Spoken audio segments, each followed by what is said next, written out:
Volcanoes are some of the greatest natural phenomenon and can have a huge impact on all forms of life. Their eruptions create large smoke clouds that can cover entire regions. And if one volcano is so powerful, wouldn't it make sense to use them to get rid of humanity's garbage? What factors do we have to consider? It might seem to be an unlikely scenario. However, as the population keeps growing, it could potentially solve the waste issue as a whole. Not to mention the relief for countries which are currently struggling as the world's final destination of garbage, such as Ghana, the Philippines, and Nigeria. Today, we're all about one epic question.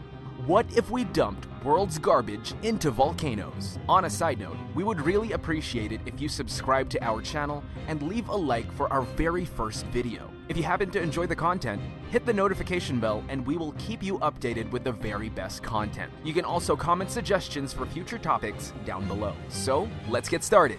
Volcanoes are basically ruptures in the crust of planet Earth, allowing hot lava to emerge from the magma chambers to the surface. They occur because Earth's crust is made up of 17 major tectonic plates that float on hotter and softer layer in its mantle. That is why in many cases you will find volcanoes where tectonic plates are diverging or converging. Heavier movements between tectonic plates create even greater volcanoes. A good example here is the Mauna Loa volcano in Hawaii, the world's largest active volcano with a height of 13,677 feet or 4,170 meters. The magma in a volcano is so hot that it turns literally everything in no time into lava. Seriously, this power is yet unmatched, so don't come too close. But what if we use them as a way to get rid of garbage? Well, first of all, this would require heavy logistics planning, as there are fewer volcanoes on the surface than below in the oceans, so those ones would probably be near impossible to use. The above surface volcanoes need to prove how much they can burn in an hour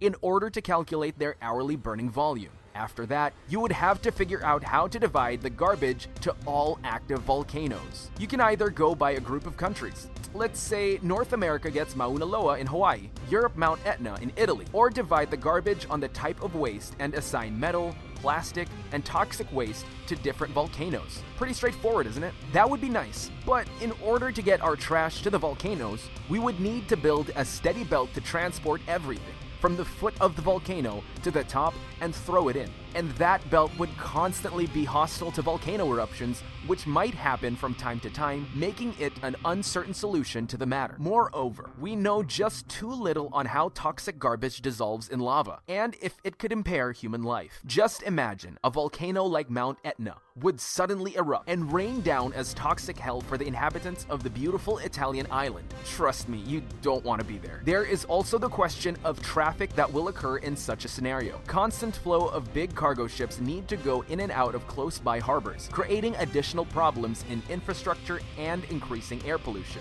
as current cargo ships are just not known to be very environmentally friendly. In 2018, the world has produced some 2 billion metric tons of waste. Now, imagine how many transports you would need with any standard-sized cargo ship with a capacity of 6,600 containers to handle this size if one container only takes 20 tons.